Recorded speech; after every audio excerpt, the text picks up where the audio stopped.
Do you want some tips on how to make your punches faster, stronger, and have more distance and range? Well, that's exactly what we're talking about in today's video, so keep watching.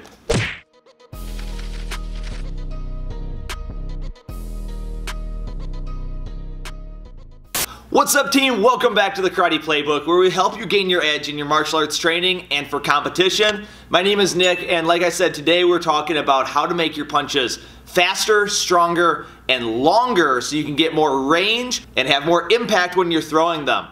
Alright, so starting right off with how to make your punches longer. This is actually pretty simple. You just need to grab some dumbbells, some weights. These are about 35 pounds, and all I'm going to do is go back, grab onto these, and then we just wait. One eternity later. Well, maybe not. But the way we actually are going to increase our length of our technique, we'll wind up using these sorts of weights, but we'll talk about that in a little while after we get done with a couple of the other ideas. Alright, now the main idea that we're talking about right now, and it does not matter if you are in traditional karate, boxing, Muay Thai, any type of striking art, these tips will help you out. You're just going to utilize them in different ways. So if we're talking about karate, we throw a punch, we draw this hand back to what we call hikite, or retraction hand, or pulling hand, whatever you want to refer to it as. But it's this drawing hand, the hand that pulls back to your hip. Now we're going to take that and we're going to utilize this idea the same way that you'll see boxers do. So if you talk to a boxer, you're going to actually hear them say that every time you punch, you're going to pull the other hand and it'll be back by your face. But then if you watch some of the professionals and the top people out there, they don't always bring this hand back to their face. Sometimes you'll see it drop down a little bit. And the main reason for that is it gives you a little bit more speed, power, and distance with your punch. So this draw hand, if I pull it back to here, and then I draw it back a little bit further, you can see how my punch gets to be a little bit longer because my body rotates. Now, the way this is going to generate more speed and power is that I have more torque, more of my body going into my punch as I'm throwing it. So I'm not just punching with one half of my body, I'm twisting and letting my entire body work for that one punch. So now let's go into a couple drills that'll help you with maximizing how much rotation and how much power you can actually get in this twist. Alright, so as we're training these, the main thing that we want to think about is any workout, any exercise you can do that helps with twisting. So if you're working on your obliques, your main core, your abs, your back, your lats, your trapezius, any of these muscle groups are going to help you as long as you're working on them in a more explosive way. So it's not necessarily slow dynamic power, it's more for explosive movement. So the first thing we're going to work with is a resistance band set. Now I've done a couple videos on resistance band workouts and some training tips. I'll toss those in the description box below if you want to check them out. So what we're going to do is we're going to set up and I'm going to throw a jab out just like this. So if I want to increase my power for my right hand, the way I want to do that is by drawing this left hand back so that I can throw my right hand in.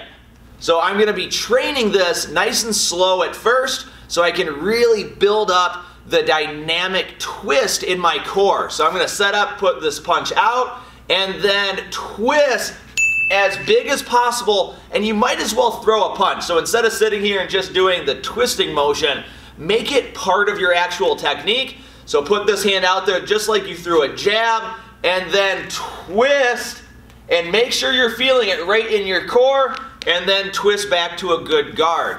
Now, do a couple slow, and then you can also train some going a little bit faster. Alright, just to kind of work on that explosion and that muscle speed.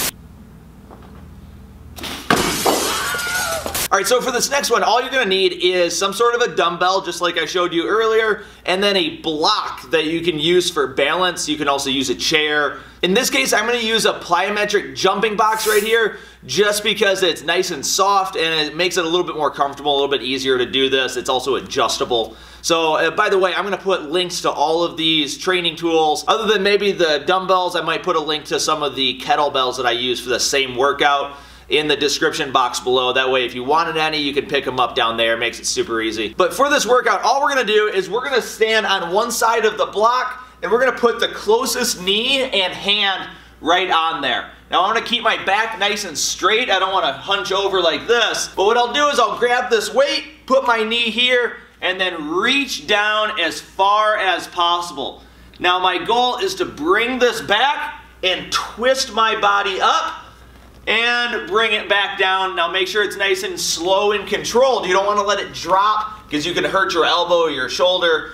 But we want to bring this down, bring it up and twist, and then bring it back down again. And we want to do that on both sides. So depending on your strength and the weight that you have, you can increase or decrease the amount, but I usually like to do anywhere in the 10 to 20 of them because it really gets your muscle burning and really feeling awesome. So again, change those numbers depending on the weight that you're using and how strong you're feeling on that day. But both of these workouts are awesome. They're gonna really help you with developing those muscles to create that twist in your motion. So again, it doesn't matter what style you're in. If we draw this hand back only to here, I'm gonna get only a certain amount of power and speed and length into my punch, but if I draw this hand back a little bit further, utilizing those muscles we talked about, you're gonna get even more power. Now, if you have some workouts that you like to do that I haven't mentioned, please drop them in the comments, or if you have questions or any video requests, I love connecting with everybody down there. But other than that, have an awesome time training. Have a great day. See you all in the next video. Peace!